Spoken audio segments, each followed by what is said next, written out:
want to emphasize that this presentation is not about one film. It's about what's happening on a daily basis to content creators, artists, filmmakers, musicians, authors, journalists, and more across the web every day, and the impact that piracy is having on content creation. With our film, in the beginning, it started out within 24 hours of our film's release. There were copies available online. And after a couple months, we basically gave up counting at about 35,000 download links and streams. And that doesn't even begin to include the various sites around the world, like China and the Middle East, where we couldn't track all the copies. And if you multiply each of those download links and streams by hundreds, if not thousands of downloads, you begin to see a pretty grim picture. The numbers for even a little indie film are pretty staggering. And that's not to say that every illegal stream and or download is a lost sale, of course not. But even if you take a fraction of those, it becomes fairly meaningful and fairly depressing. One day in May, I found a forum, and on that one day, 53 different people shared download links to our film. These are all discrete, different links and streams to find our film for free online. It begins to give you a perspective as to what's going on. Again, ours is just a little independent film. This is happening all over the internet with every type of content one can imagine. Now, why is this happening? Well, is it because our film is so popular? Obviously, I'd like to think so, and maybe that's part of it. But I think more significantly, it has to do with the fact that piracy has become so profitable. It's really about people wanting to make money. Online piracy has become a big black market business because the technology now enables full HD movies to be streamed online. It also enables fast, easy, and free downloads on anonymous CyberLocker, cloud-based storage websites. Technology enables pirates to earn a steady income with little overhead and essentially no risk. To me, that's the most significant aspect of all this. That's what motivates these folks to steal in the first place, the idea of earning some money. And technology provides a worldwide and willing customer base. Obviously, you can't have a successful business, even if it's an illegal one, if you don't have customers. Well, the internet certainly provides that. Now, how do pirates make money? This is where it gets, I think, even more disturbing. First of all, you have CyberLocker websites that basically earn money by charging would-be downloaders subscription fees for faster downloads. You can go to these sites and download a film for free or download a music file for free. But if you're in a hurry and want to do it quickly, you can also subscribe. So that's some money for them. Pirates also can make money by placing ads on websites. They steal a movie, in this case Wall Street, the Wall Street remake or whatever it's called. It's posted here online, and adjacent to that you'll see Google advertising. So obviously this pirate operator has a Google AdSense account, steals content, posts it, has the ad code embedded in the website, and hopefully folks will come to see the movie and they'll end up clicking on the ad and earn money, earn income for this pirate and for Google, I might add. And you see these ads as well on other CyberLocker sites. Here's an example of a download link to our film. And again, you see the ubiquitous Google ad placed right alongside. Google making money, the File Factory CyberLocker site is making money, and the creators are making nada. Let's look a little more closely at CyberLocker websites, because I think they have really transformed piracy in many ways. People don't have to go to the torrent sites anymore. They have these sort of one-stop shops where they can literally just click a link and download a file and nothing else need be done. So here's an example of a CyberLocker site that actually encourages folks to upload content and earn money by doing so. Now, when people upload to CyberLocker sites, the content is not vetted. There's no need to prove that you have copyright ownership of the material you're uploading. They sort of look the other way and obviously encourage people to upload illegal content because that's their bread and butter. The pirates make money by selling subscriptions for premium high-speed downloads and, as I mentioned, in the previous slide, via ads. The most insidious thing about CyberLockers, in my opinion, is the fact that they do offer financial incentives to uploaders. Essentially, they're encouraging members of the public to become pirates. So what happens is essentially they say, okay, upload content to our website. And you can make money by sharing your links with friends, family, and guess what? Even strangers. So this isn't about creating a CyberLocker account to send large files to coworkers or photos to family members. This is explicitly encouraging people to upload files that they can share with everyone, including strangers. Now, they pay out basically based on how many downloads you can get of those files that you upload. So what you do is you upload a file to a CyberLocker site, and how are you going to get people to download it? Well, you go on the various online forums and you essentially advertise the fact that this link is available to download. Just to go back to that page I showed you earlier, I mentioned that 53 people on one single day had shared download links to our film. Well, the reason they're doing that is because they want to make money. So they share these download links on forums, advertise them, and hopefully get people to download them. And then for every 1,000 downloads, they get a chunk of change. In this case, 35 bucks. It's incentive to pirate. And cyberlockers are ubiquitous on the web now, and new ones seem to pop up every day. Here's an example. This graphic is from, I went to a website and clicked on a link to our film, and up popped this, which conveniently enough provides multiple mirrored sites, meaning the same file exists on every one of these cyberlocker sites. So if you click one and it's not working, you can click on another and conveniently find the download to our film. And as you can see, literally these cyberlocker sites are popping up all over the web, and they're popping up because they're very profitable for the operators. It's not hard to guess that most of the content that appears on all of these cyberlocker sites is stolen. Now, another aspect of piracy is the fact that, as I mentioned earlier, pirates can easily steal a movie and embed it and stream it online in its entirety. Here's an example of our film streamed in its entirety on a site called WiseVid. And again, in this instance, you see pirates are basically earning income because advertising is placed adjacent to the stream of our film.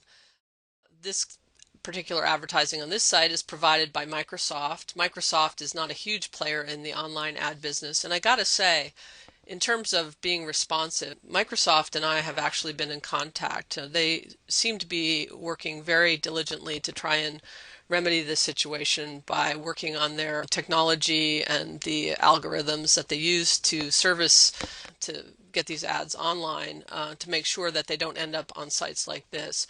I can't say the same for Google, which is, obviously the market leader in all of this. Now, payment processors also offer an incentive and a means for pirates to basically earn income. PayPal, Visa, MasterCard, American Express, etc. make payment processing easy and anonymous. And it earns money for both the pirate website and the payment processors. Here's an example of a website that offers high quality downloads. It kind of tries to look legitimate and says create an account free. But of course, to create a free account, you have to cough up your credit card information and probably end up paying some money to this website. So in this instance, the pirate website folks make money, and so does the payment processor, Visa or MasterCard.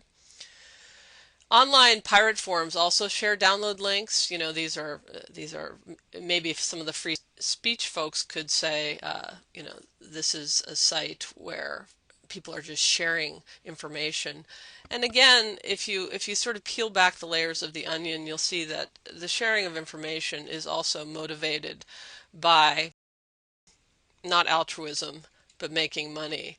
Because even on these websites, you'll see that advertising plays a huge role in why these websites exist. Again, here's a Google advertisement pop up, and if you look at the source code behind the web page, you'll indeed find out that there is an AdSense account linked to this website. So the reason this website exists is not to do public service and share information about where you can steal and download films, but rather the operators of the website establish this forum to make money. Nothing more, nothing less. And again, Google profits from this as well. You click their ads, give them money, and they share with you. Now, ironically enough, it's not surprising, but the links that they share with you are on cyberlocker sites. So again, we have sort of this insidious web of interlocking pirates. Just to review, where does the money come from in piracy? It's a pretty straightforward equation. Advertisers pay ad service providers, who in turn pay the pirates to post the ads online. So the pirates make money, the ad providers make money, and the advertisers potentially gain a new client. Who doesn't make any money? The folks whose content was stolen. And when we look at this issue, let's look a little bit at the advertisers, because I don't think they're blameless in all of this. You have a situation where they contract with an ad servicer, i.e. AdSense, or there's plenty of others, AdBright, Microsoft, out there that provide online advertising. They contract with these ad service providers, and in turn the ad service provider offers up these ads on various websites. But the problem is, do the advertisers bear any responsibility with where their ads appear? Sometimes they like to say, well, we don't have any control over that. But in what other realm do the advertisers take such a backseat approach to where their ads appear? On magazines, they're very explicit about what editorial content would appear opposite their ads or adjacent to their ads. But online, it seems like a free-for-all, and they seem to avoid taking responsibility for their role in this. If you look here, these are just a few examples of Netflix ads on download links and or full streams of our film online. As you can see, it's not hard to find them. They're everywhere. And ironically enough, our film streams in its entirety online, and right next to that stream is a Netflix ad. You could ask the question, well, why would anyone want to pay Netflix for the right to see a movie when in fact you can watch it right there online for free? Seems kind of ironic. And it's hard to compete with free. And I have to say that I think Netflix, given the ubiquity of their ads online, could certainly do more to influence ad service providers such as Google to be more proactive in vetting websites before their ads are placed on them. Obviously, a lot of money is going from Netflix to Google, which in turn goes to these various pirate websites. So I believe these various parties should be held accountable in some fashion. If the advertisers don't care, should the ad service providers care? Well, again, why would they want to lower their profits? Why mess with success? Providing ads, online as they do, isn't illegal. And it may not be illegal yet, but I certainly believe it's immoral. And who, of course, is the biggest ad service provider in the world? Well, I've said it earlier, it's Google. And if you look specifically at Google's income over the last quarter for 2010, you'll note that $2.5 billion, or 30% of their total revenues, came from their ad revenues. And this was a 22% increase over the prior year. Now, obviously, a good part of this 2.5 billion are ads that appear on legitimate websites. However, even if you take a fraction of $2.5 billion, it's still significant. And one would have to think that Google, if it wasn't a significant amount of money, would be much more proactive in taking care of this issue. But they seem to do everything they can to avoid taking responsibility. And that makes me inclined to think that it's because they profit from it. AdSense ads on pirate websites around the world helped Google earn that $2.5 billion. And again, here are just some samples from around the world of our film posted on various websites in various languages. And the one commonality you see here is the fact that Google ads are on every single one of them. And this is just a drop in the bucket. Now, given all this, how can the creative artists protect their rights, protect their intellectual property? In the United States, the only option is a pretty ineffectual one. It's called the DMCA notice. If you're a content creator and you find your work online, your only real recourse, at least in the United States, is to send a DMCA notice. That DMCA stands for Digital Millennium Copyright Act.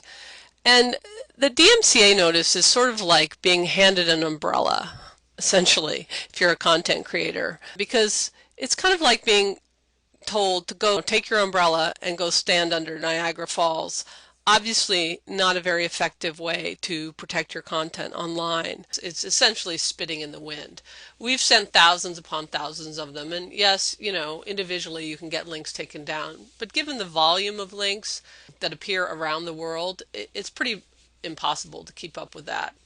The DMCA is essentially useless. And the other thing about it, it puts the onus on the content creators to prove copyright infringement rather than the other way around. One reason these cyber lockers are so successful and so profitable is because people can upload to them at will without any sort of vetting going on as to the legality of whether the uploader indeed has copyright to the material, which 9 times out of 10, the uploader does not. It's really backwards in terms of protecting individuals and their intellectual property.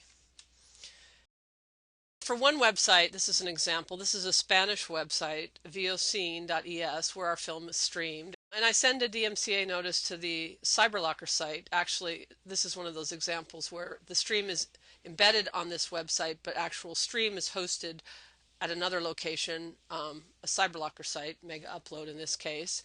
I file a DMCA, Mega Upload removes it, and then a couple hours later, you go back to the website, and there's the film online yet again.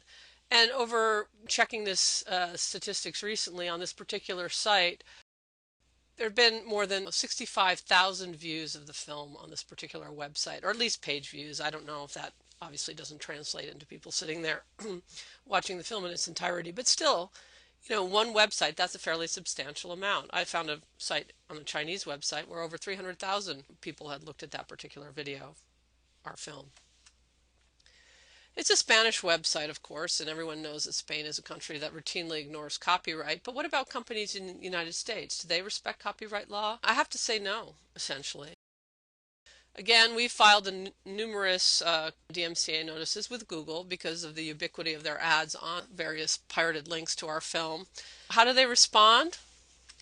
Well, you generally get a little email that basically acknowledges receipt of your DMCA. Part of the email includes sort of this veiled threat that your DMCA notice will be forwarded to Chilling Effects. And in fact, here's a copy of one of our DMCA notices that was indeed published on chillingeffects.org. Now, chillingeffects.org is supposedly an organization concerned about protecting the First Amendment rights on the internet, which I think is a laudable goal. It encourages respect for intellectual property law while frowning on its misuse to chill legitimate activity. In my mind, the only thing being chilled here is an artist's right to make a living. Google sends off this threat that they will send your DMCA notice to Chilling Effects without ever even researching the legitimacy of your DMCA notice.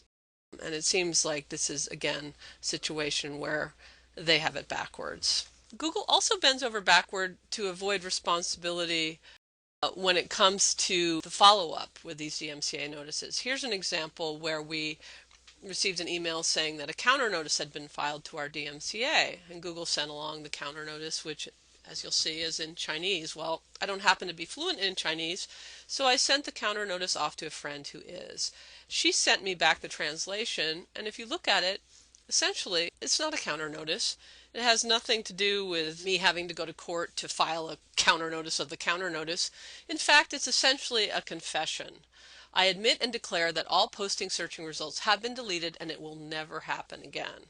So Google didn't even bother to read the counter notice before sending off this sort of, again, officious email saying that I would have to go to court if I wanted to proceed any further.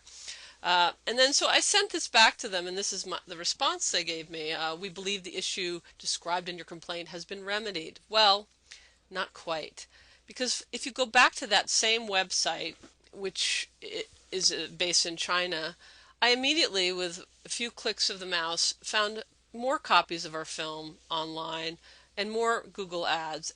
If you see in the right-hand column there's a bunch more copies of our film and thousands of other people's films. So Google is fine with this website maintaining its AdSense account. They do everything, well, essentially they don't do anything. They do everything they can to avoid taking responsibility. I sent them a note back regarding this and asked them how they could justify allowing this AdSense account to remain active. But of course, I'm still waiting to hear back, and I don't imagine I'll hear back from them anytime soon. And sometimes they urge you to give them a phone call, but for the record, they never answer the phone, and if voicemail does pick up, it's always full. So again, given the amount of money that Google makes, I would recommend that they maybe upgrade their voicemail system or hire a few people who can actually speak to those calling. It's interesting if you look at the terms of service for AdSense, though. They mention in one place, they mention this idea of illegal content as being against their terms of service. However, if you look further into that terms of service, they seem to be more concerned with their own copyright, because that's mentioned a couple times. So again, another irony. They'll protect their own copyrights more readily than they'll worry about anybody else's. Now, piracy's winners. First of all, the pirate website operators. They steal anything they want to, essentially, and there's no legal repercussions. They make money. The advertisers make money by gaining new clients. And the ad providers that service these websites and these advertisers also make money. The payment processors, again, also make money. Who are piracy's losers? Well, I'm sure you know by now. It's pretty obvious. The filmmakers, and not just filmmakers, of course, any content creators. My presentation is focused on filmmakers because I am a filmmaker, but musicians have borne the brunt of this for a long time. Authors now with ebooks, you name it, journalists, it's out there. It's out there for the taking. In our case, the actors, who we had no theatrical release, so money coming in on the back end was important to them to get additional pay for their work. The musicians, of course, and all those who work behind the scenes to make and distribute the film. Everyone suffers in the food chain except the pirates. And ironically enough, I think in a way it's really the consumers who lose out in the end as well. Because what's going to happen, and what's already starting to happen, the diversity of offerings, the diversity of content is going to be eroded by this ongoing theft. Yes, Hollywood will continue to make huge blockbusters that are sure money makers at the box office, etc. But, the indie filmmakers, the smaller artists, the indie bands, those people gradually will stop creating because it won't be financially practical to do so. Online piracy is undermining artists' ability to create quality art that can be enjoyed by all. And artists get into art because they enjoy the creative process and they enjoy sharing their work with the world. And it's not to say that they do it to become millionaires, of course not. But it is appropriate that artists be able to make a living from their work, and to have other people be able to steal that work and make money off it and deprive the artists of that income. It basically doesn't seem fair. Now, what are the solutions? Well, if I knew that, I probably wouldn't be sitting here, but I can make a few observations with regard to this. First of all, quite obviously, there's no single solution. Piracy is never going to disappear entirely, and to pretend that it will be gone if we take certain steps is naive. However, I think we can make a huge dent in the problem. And first of all, we need to enact reasonable laws to protect copyright and enforce those laws. The legislation pending in Congress right now is, I think, a good first step. Obviously, people are concerned about due process and those sorts of things, but I think we can all come to the table and work out a solution that is practical and yet protects, legitimate content. It's not that hard, folks, and it's about time that the online world catch up with the brick and mortar world in terms of this. I mean, stuff that happens online would never be tolerated by most anyone if it were happening in the brick and mortar world. You can't just go into a store and take something. You can't just go into a gallery and take a photograph and then duplicate the photograph and sell it. Those things are all illegal. Counterfeit warehouses are raided all the time and no one makes a peep. This is really no different. The fact that it is happening online does not make it somehow sacred. We need to get past that and come up with some reasonable legal solutions. We also need to stop the flow of money to these folks. If you take away the financial incentive for piracy, you're going to go a long way to diminishing the volume of piracy that exists. People like to make money illegally. And Piracy offers a very convenient, very efficient way to do just that. Take away the money flow, and you'll get rid of a lot of the pirates. Also, obviously, as some have said, we need to continue to develop new distribution methods. The legitimate distribution world has moved online, so we have to find options. We just signed with a new up-and-coming VOD delivery service, Busk Films, out of Vancouver, Canada, and have our film available worldwide now for video on demand, and it's subtitled in several different languages, so we can accommodate those fans who want to see it and are willing to pay a few dollars to do so, give up their latte for a day and support a creative artist. We also need to educate the end user, not demonize them. I think that's been a real problem, and I think if people can appreciate, the work that goes into some of this content that they're consuming, that if you make it available to them at low cost and efficiently, that they will be willing to pony up a few bucks in order to watch that work. Speak up and speak out. Together we can make a difference.